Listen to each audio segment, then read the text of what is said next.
resistance band row. It's a really basic rowing exercise, actually one of my favorites. It's super simple, feels so good.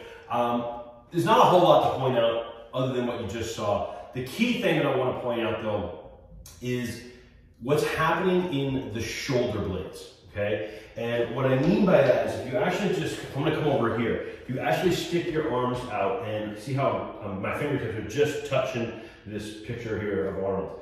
Now, without bending my elbows, see how I can pull my hands away and I can put them back? That's called scapular retraction. What I'm doing is I'm taking my shoulder blades and I'm bringing them together and I'm bringing them apart, okay? Now, when you're doing a row, so it's very subtle but very, very important, is what's happening in the shoulder blades. Because oftentimes what we'll do is we'll pull with the hands, right? And it becomes forearm grip and bicep pull. And what we really want is we want to be moving those shoulder blades. Now, we can actually do this one of two ways. We can do the row where I first initiate the motion, pulling the shoulder blades back, and then follow through with the elbows, bringing the hands right to the ribs, okay? So the elbows are what's driving and the hands are just going along for the ride.